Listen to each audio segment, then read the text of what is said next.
주제가 요한계시록에 소개된 7가지의 복, 7가지 복입니다. 7개의 우리가 이 7이라고 하는 수, 요한계시록에서 7인, 7나팔, 7대접, 또 7영, 7복, 이렇게 7이라고 하는 숫자를 은연중에 강조합니다. 이미 우리가 잘 알고 있는 것처럼 7이라고 하는 수가 완전수다. 또 12이라고 하는 수도 완전수다. 왜냐하면 3이라고 하는 하늘의 수와 4라고 하는 땅의 수가 더하면 7이 되고, 또 하늘의 수와 땅의 수를 곱하면 12이 되는 이런 우리가 유대인들의 수의 개념, 이것을 우리가 염두에 두고, 그러면 요한계시록에서 말하는 7가지 복은 무엇이고 성경에서 말하는 복은 무엇인가? 우리가 이 2가지 포인트를 관심을 갖고 우리가 함께 말씀을 좀 살펴보려고 합니다. 먼저 이 복이라고 하는 이 단어, 이게 한문자죠. 이 한문자인데 이 볼시자와 부할 부자가 결합이 된 문자입니다. 한문을 만드는 6가지 원리가 있다고 합니다. 그것을 육서라고 합니다. 육서. 주로 이 한문의 80%가 형성이라고 하는 원리에 의해서 한문자가 사용이 됩니다. 그런데 이 복이라고 하는 이 복복자는 육서 중에서 회의 문자라고 하는 겁니다. 회의 문자. 그래서 그 육서라고 하는 것이 상형 문자, 지사 문자, 회의 문자, 형성 문자, 전주 문자, 가차 문자, 이렇게 6가지로 구분합니다. 간략하게 설명을 하면 상형 문자는 물체의 모양을 글자화시킨 것, 예를 들어서 날, 일, 달, 월, 해와 달이다. 그것을 해의 모양, 달의 모양, 이게 상형 문자로 시작이 됐습니다. 상형 문자를 다른 말로 그림 문자, 이렇게도 말합니다. 그 다음에 2번째 지사 문자. 이 지사라고 하는 것은 정확한 실체가 있는 것이 아니라 추상적인 개념을 말합니다. 우리가 한일, 또 두이, 석삼, 그러면 1, 2, 3을 쓰는데 그건 물체가 있는 것이 아니라 추상적인 개념, 또 상하, 이런 것들이 지사 문자라고 하는 겁니다. 근데 중요한 건 이 우리가 생각하는 복, 새해 복 많이 받으십시오. 우리가 덕담을 많이 하는데 그 복이라고 하는 것은 한문자의 육서 가운데서 회의 문자다. 요거 이제 잠시 설명하겠습니다. 그리고 형성 문자라고 하는 것, 형성 문자라고 하는 것은 한문자의 거의 한 80%가 형성 문자인데 이것은 뜻과 소리가 합쳐진 겁니다. 그래서 새로운 글자가 되는데, 예를 들어서 우리가 이 나무 목자에다가 매일 매자를 쓰면 매화 매자가 되는 겁니다. 전혀 다른, 그래서 소리와 뜻을 묶어서 새로운 글자를 만드는 것, 그것을 형성 문자. 그 다음에 전주 문자라고 하는 것은 이미 만들어진 글자를 새로운 용법으로 사용합니다. 우리가 음악할 때 음악악자가 어떻게 됩니까? 이게 좋아할 요자도 됩니다. 또 즐길 낙자도 됩니다. 똑같은 자를 다양한 용도로 사용하는 것을 전주문자, 그 다음에 가차문자라고 하는 것은 뜻과 의미 상관없이 소리 그대로, 예를 들어서 불란서 그러면 그냥 소리 나는 대로 불란서 이렇게 쓰는 겁니다. 코카콜라 그러면 가구가락 이런 식으로. 그래서 그거를 가차문자. 이제 중요한 건 우리가 이 복이라고 하는 개념을 이해하기 위해서 복은 여섯 가지의 그 한자를 구성하는 육서 가운데 회의 문자다. 회의 문자라고 하는 것은 이미 만들어진 글자를 둘이나 셋을 합쳐서 새로운 글자를 만들어냅니다. 예를 들면 날 일과 달 월을 합치면 뭐가 됩니까? 밝을 명이 되는 겁니다. 또 나무목과 나무목을 합치면 숲을 림이 됩니다. 또 사람인과 나무목을 합하면 쉴 휴자가 되는 겁니다. 그러면 오늘 우리가 생각하고자 하는 이 회의 문자, 이 복자는 도대체 어떻게 유래가 되느냐? 이 복복자, 두 개의 문자 시자와 부자가 하나가 돼서 전혀 새로운 복이라고 하는 글자를 만들어냈습니다. 그런데 이 시자라고 하는 것, 원래 옛날에 신이라고 하는 신자가 이 시자를 썼습니다. 또 이 볼시자가 우리 그 제사상을 상징하기도 하는 겁니다. 제사를 드릴 때 이 제사상의 모습, 제사상에 음식을 올려놓은 것, 그리고 이 부자라고 하는 것은 항아리가 불룩 튀어나와서 배가 부른 항아리, 가득 찼다. 쌀독에 쌀이 가득 찼다. 물 항아리에 물이 가득 찼다.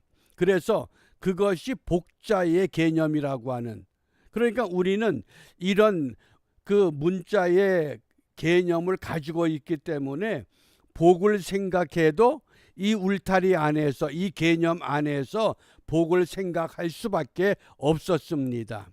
그것이 우리의 복에 대한 개념입니다. 복을 받았느냐? 그러면 뭐 돈을 벌었든지, 또 직장에서 승진을 했다든지, 또 입학시험에 합격을 하든지, 주로 이렇게 세속적인 것, 그것이 바로 회의 문자라고 하는 것 때문에 우리가 그런 개념을 갖고 살아왔습니다. 이게 수천 년 동안 그렇게 지나왔기 때문에 쉽게 바뀌어지질 않습니다.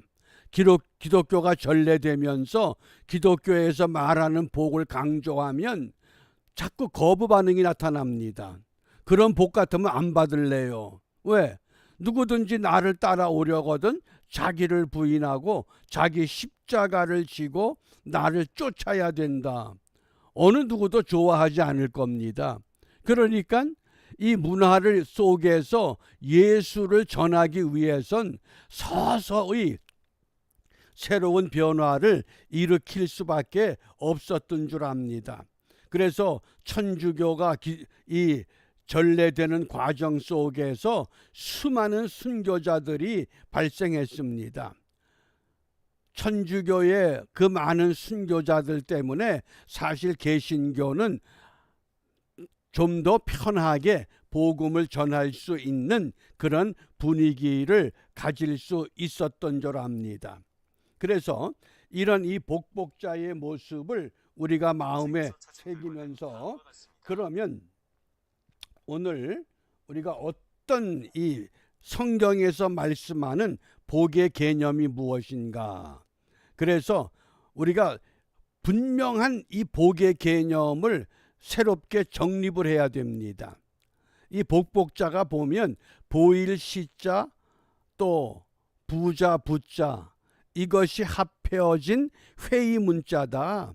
그러니까 넉넉하고 많고 가득하고 남보다 더 많이 가졌고 더 큰 거 가지고 좋은 거 가지고 그래야 우리가 복이라고 이해를 합니다. 그러나 성경은 오늘 우리에게 요한계시록을 통해서 또 예수님께서 공생애를 시작하면서 팔복을 말씀하실 때도 그때 복은 어떤 개념이냐, 우리가 생각해오는 그런 문화 속에서 전통적인 그런 복은 하나도 없습니다. 전부 눈에 보이지 않는 그런 것들을 복이라고 깨우쳐 주신 겁니다. 그러니까 우리가 그 좋은 예가 누가복음 16장에 나오는 한 어리석은 부자와 거지 나사로의 비유를 잘 생각하시기 바랍니다. 육신적으로 보면 부자가 얼마나 복이 많은 사람입니까? 매일같이 연락하면서 좋은 음식을 먹고 좋은 옷을 입고 많은 친구들과 더불어서 즐기며 사는데, 그 부자의 집 앞에 대문 앞에 앉아 있는 거지 나사로, 온몸에 헌대가 나서 의료보험 혜택을 못 받기 때문에 강아지가 와서 핥아주는 것으로 만족할 수밖에 없었던 거지 나사로입니다. 그런데 그것만 생각하면 얼마나 나사로의 삶이 비통합니까? 그런데 어느 날 나사로도 죽었고 부자도 죽었습니다. 죽은 다음에 어떻게 됐느냐?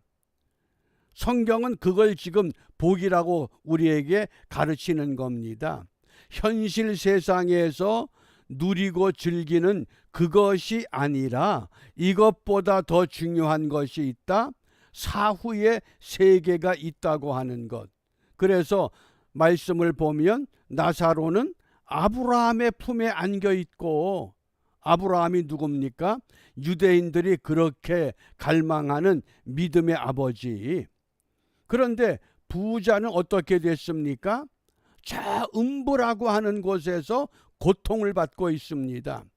얼마나 고통이 심했든지 나사로에게 손가락 끝에 물 한 방울 찍어서 물 한 방울이라도 떨어뜨려 달라고 간청을 합니다. 근데 그것마저 안 됩니다. 그러니까 부자가 무슨 요구를 합니까? 그러면 차라리 우리 고향 집에 가서 우리 형제들이 5이 있는데 나는 이미 이곳에 왔지만은 우리 형제들은 이런 곳에 오지 않도록 가서 좀 말 좀 전해주세요. 그때 어떤 외침이 들립니까? 그들에게 선지자가 있고 그들에게 모세가 있으니 모세와 선지자로부터 들어야 된다. 아무리 죽었다가 살아난 사람이 가서 전해도 되지도 않지만은 듣지도 않는다. 그런데 그 당시 모세가 어디 있고 선지자가 어디 있습니까? 무엇을 말합니까? 성경을 통해서 복을 깨달으라, 그 말씀입니다. 성경을 통해서 하나님이 원하시는 정말 이 땅의 사람들이 추구하는 그런 복이 아니라 성경이 강조하는 복이 무엇이냐? 그러면 결론이 뭡니까? 성경은 우리에게 복을 무엇이라고 말씀을 합니까? 기억나십니까? 무엇이 복입니까? 우리 찬송 부를 때 영생의 복 우리가 찬송했습니다. 정말 우리가 영생의 복을 이미 가졌는데 내가 이 복 하나만 갖고도 이 땅에 존재했다고 하는 것, 이건 하나님의 은혜요. 하나님이 우리를 그만큼 각별하게 우리를 보살펴 주신다고 하는 확실한 증거가 되어야 합니다. 그럼에도 불구하고 가장 귀한 것은 가졌는데 귀하지 않은 것 때문에, 옷 때문에, 집 때문에, 신발 때문에, 누구 때문에 우리가 왜 복을 잃어버리고 사느냐? 그러므로 성경은 분명히 우리에게 확실한 증거를 합니다. 그래서 이 단어 하나 기억해 주시기 바랍니다. 신약 성경에서 복이라고 하는 단어, 예수님께서 사용하신 용어입니다. 마카리오스. 또 요한계시록에서도 복이라고 하는 단어가 마카리오스입니다. 마태복음 5장 3절이죠. 심령이 가난한 자는 복이 있나니 천국이 저희 것임이요. 이걸 마카리오스라는 복으로 말씀을 하셨습니다. 또 이 마카리오스가 사도행전 26장 2절에서는 아그리빠 왕이요, 유대인이 송사하는 일을 오늘 당신 앞에서 변명하게 된 것을 다행히 여기옵나이다. 다행스러운 것, 그것이 마카리오스입니다. 오늘 하루 생활하면서 나에게 참 다행스러웠던 일이 뭡니까? 그 다행스럽다고 하는 것, 다른 사람은 다행스럽지 않을 수 있지만은 내게는 참 다행스러웠던 일, 그것이 마카리오스라고 하는 복의 개념이 돼야 한다는 말씀입니다. 그런데 우리는 너무 이 복에 대한 개념이 한쪽으로 치우쳐 있기 때문에 참된 복은 무엇이냐? 그것이 마카리오스라고 하는 이 복. 그래서 이것을 시편 기자가 이제 우리에게 무엇을 말씀하시느냐? 우리 이 말씀이 없어졌나 보네요. 시편 133편 3절에 여기 있습니다. 이 말씀, 이게 성경이 말하는 복입니다. 이 성구를 꼭 기억해 주시기 바랍니다. 성경은 우리에게 무엇을 복이라고 하시는가? 시편 133편 3절입니다. 함께 읽습니다. 헐몬의 이슬이 시온의 산들에 내림 같도다.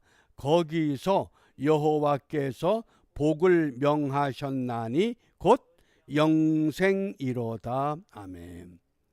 물어보겠습니다. 복 받으셨습니까? 정확하게 아멘이 되어야 됩니다. 세상 사람들이 말하는 복이 아니라 성경의 이 마카리오스라고 하는 이 복은 영생, 누구든지 저를 믿으면 멸망하지 않고 영생을 얻으리로다. 다 영생 얻었으면 여호와께서 복을 명했는데, 하나님이 명하신 복을 받았는데 그 복을 신발에 비교하겠습니까? 자동차에 비교하겠습니까? 집에 비교하겠습니까? 옷에 비교하겠습니까? 명품에 비교하겠습니까? 영생을 소유한 내가 이미 하나님 앞에 명품이 되어 있다고 하는 사실입니다. 우리가 이것을 간과해서는 실패할 수밖에 없습니다.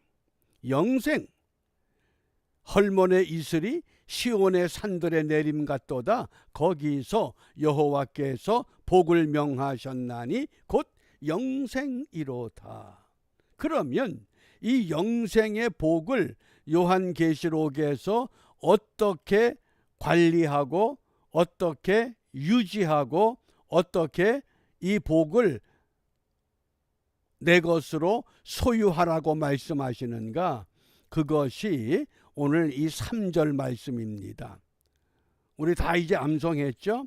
요한계시록 1장 3절 말씀 다시 한번 함께 읽어봅니다. 이 예언의 말씀을 읽는 자와 듣는 자들과 그 가운데 기록한 것을 지키는 자들이 복이 있나니 때가 가까움이라. 아멘. 이 예언의 말씀은 뭡니까? 예수 그리스도의 계시라. 그러면서 그 계시를 하나님께서 그 아들 예수님에게 주셨고, 예수님은 천사에게, 천사는 그 종 요한에게 지시하신 것. 그래서 하나님의 말씀과 예수 그리스도의 증거, 요한은 자기가 본 것을 그대로 증거한 겁니다. 그것이 요한계시록의 1장부터 22장이라고 하는 요한계시록의 말씀입니다. 그래서 이 말씀을 구조적으로 이해를 하셔야 됩니다.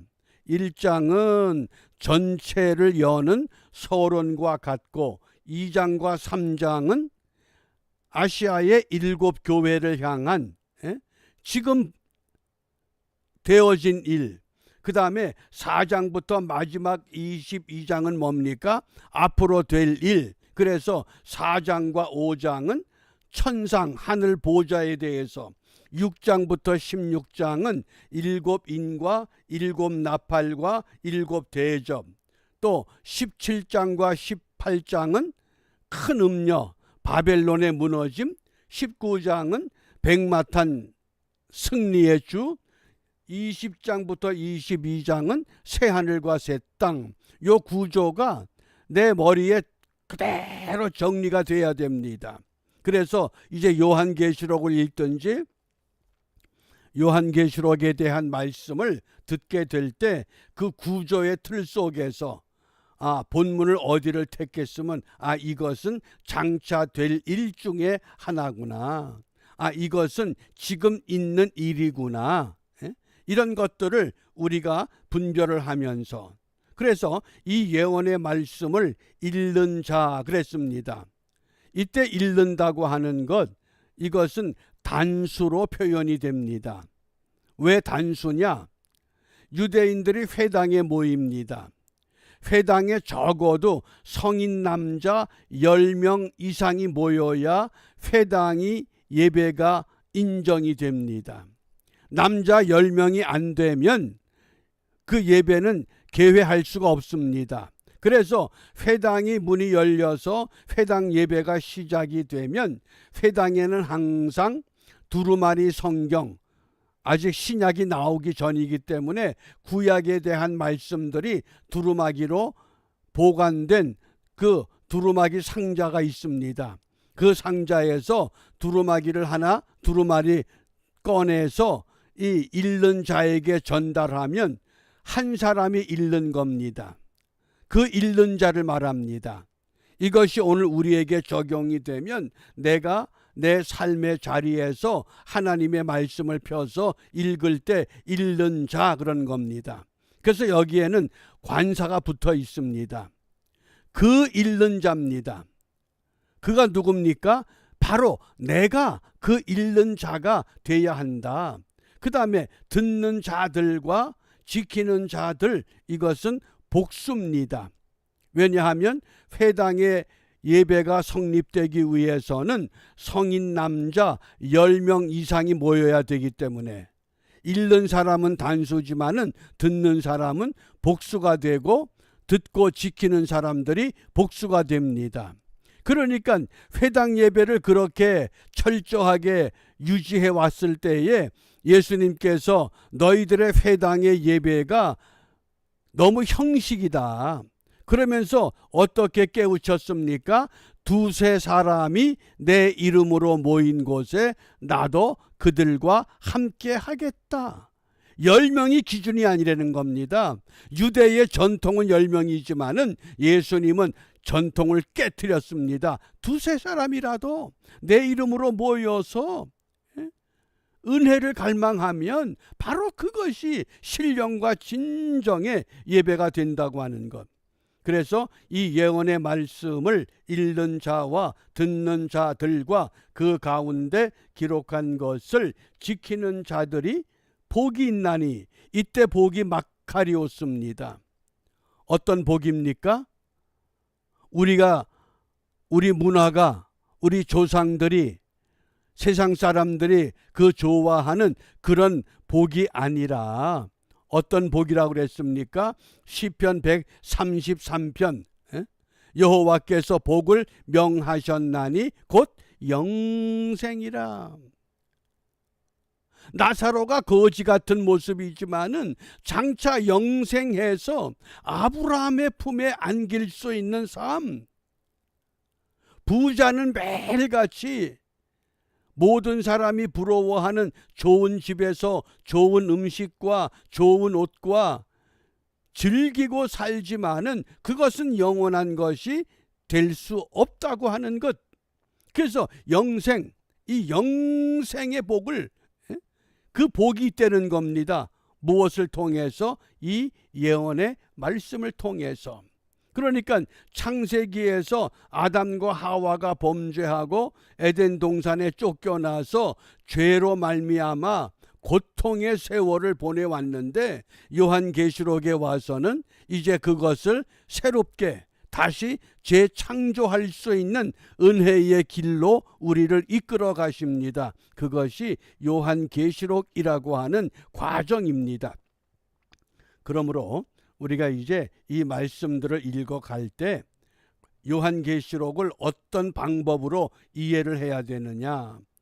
우리가 산맥이 뭡니까? 수많은 산들이 모여서 산맥을 이루어냅니다. 그런데 그 수많은 산에는 다양한 나무들이 많이 있습니다. 우리가 그 나무들을 삼림이라고 합니다. 그러니까 구약이라고 하는 산맥에 39개의 산이 있죠. 창세기부터 말라기. 신약이라고 하는 산맥에 27개의 산이 있죠. 마태복음부터 요한계시록. 그러니까 요한계시록이라고 하는 이 산에 상당히 많은 나무들이 있습니다. 나무 한 그루 한 그루가 요한계시록을 이루고 있는 아주 중요한 요소입니다. 그런데 오늘 우리가 이 어떤 나무를 지금 찾느냐? 복이라고 하는 나무를 찾는 겁니다. 요한계시록 1장부터 22장 그 사이에서 요한계시록에서는 이 영생이라고 하는 이 복을 우리에게 어떻게 말씀하시는가? 그래서 그 복을 찾게 되면 그 복이 7가지로 정리가 됩니다. 첫 번째는 하나님의 말씀을 읽고 듣고 지키는 자. 그래서 저는 이것을 읽는다 독, 읽을 독자, 듣는다 청자, 들을 청, 지키는 자, 지킬 수. 그래서 저는 이것을 독청수의 복이다, 이렇게 결론을 내립니다. 읽고 듣고 지키는 자가 복이다. 이게 첫 번째 복입니다. 그 다음에 두 번째 14장 13절에 주 안에서 죽는 자. 그렇기 때문에 시편에 보면 성도의 죽음을 귀중히 여기신다 그랬습니다. 성도의 죽음, 일반 사람의 죽음이 아닙니다. 왜? 주 안에서 죽는 자가 복이 있기 때문에. 세 번째 복은 16장 15절입니다. 깨어 옷을 지키는 자. 이 옷은 뭐라 그랬습니까? 자기의 행실, 자기의 삶, 이것을 옷은 행실을 말하죠. 그 다음에 네 번째 19장 9절에 어린 양의 혼인잔치에 초청된 사람들이 복 있는 사람입니다. 다섯 번째 20장 6절에 첫 부활에 참여한 자, 이게 다섯 번째 복입니다. 여섯 번째 복을 어떤 분들은 첫 번째 복과 연관을 시켜서 하나님의 말씀을 지키는 자, 그래서 이게 첫 번째 복과 같다고 그러는데 저는 그렇게 보질 않습니다. 왜냐하면 1장 3절의 말씀을 읽고 듣고 지키는 자는 시작하는 겁니다. 그런데 22장은 뭡니까? 새하늘과 새 땅이 올 때까지 끝까지 인내하며 끝까지 소망을 갖고 말씀대로 살아왔던, 그래서 저는 이것을 인내의 말씀이라고 보는 겁니다. 그냥 말씀이 아니라. 그래서 끝까지 말씀을 지키는 사람. 얼마나 많은 사람들이 믿음으로 할렐루야 아멘 시작했다가 중도에 다 무너지고 타락하고 잘못된 길로 가는 사람들이 얼마나 많았습니까? 지금도 있는 줄 압니다. 그러므로 하나님의 말씀을 지키는 자, 이땐 마지막까지 말씀을 붙들고 지키는 사람. 그 다음에 일곱 번째가 22장 14절에 두루마리를 빠는 자 그랬습니다. 물론 이게 이제 회개를 상징하기도 합니다. 그래서 오늘은 이 첫 번째 복 1장 3절, 이 예언의 말씀을 읽고 듣고 지키는 자들이 복이 있나니 때가 가까움이라 그랬어요. 여기 때가 가깝다고 하는 것, 이 때가 중요한 겁니다. 어떤 시간이냐? 이때 때가 카이로스라는 단어를 썼습니다. 카이로스, 하나님의 시간, 하나님의 때. 우리가 지금 살고 있는 오늘 12월 13일 수요일 지금 7시 37분, 이것은 카이로스가 아닙니다. 크로노스의 시간입니다. 여기 때라고 하는 것은 크로노스의 시간 속에서 말씀을 읽고 말씀을 듣고 말씀을 지키면서 영생의 복을 유지하고 살아가는 그 시간, 그것이 카이로스라는 겁니다. 그래야만 하나님의 시간이 다가왔을 때, 심판이 다가왔을 때 천사장의 나팔 소리와 함께 우리 주님 강림하실 때 산아 나를 가리워라, 바위야 나를 가리워라, 그렇게 탄식하고 절망하는 신앙이 아니라 주여 내가 여기 있나이다, 나를 받아 주소서, 주여 나를 불쌍히 여겨 주소서, 주님 앞에 나갈 수 있는 그 시간, 카이로스의 시간이라고 하는 것, 우리가 이것을 우리 마음에 두면서 오늘 이 첫 번째 복이 무엇이라고 그랬습니까? 읽고 듣고 지키는.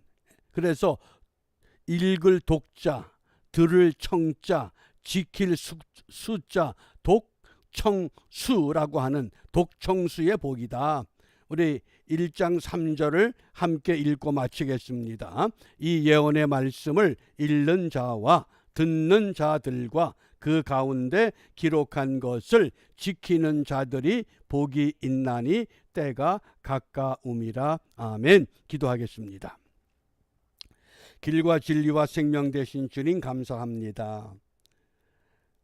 새벽 미명부터 우리의 삶을 깨워 주와 동행하는 믿음의 사람으로 우리를 부르셨고, 오늘 한 날 동안도 주와 함께 살아보려고 몸부림치며 한 날을 보냈습니다. 이 저녁 시간 다시 한번 하나님의 말씀을 열고 과연 우리가 영생을 소유한 하나님의 백성답게 이 땅에 머물면서 세상 사람들에게 세상 것과 비교할 수 없는 영생의 복이 내게 있음을 자부하며 이 복의 삶을 바르게 드러내는 우리 모두가 될 수 있었는지, 그렇지 못한 부분 주님 앞에 엎드려 회개하고 용서를 구하고 새롭게 일어나 승리의 삶을 결단하는 우리 모두가 되도록 인도하여 주시고, 이 밤에 혹시 꿈속에서라도 주님의 음성 듣게 하시고 주님 만나는 신령한 밤이 되도록 축복하여 주시옵소서. 예수님 이름으로 기도합니다. 아멘.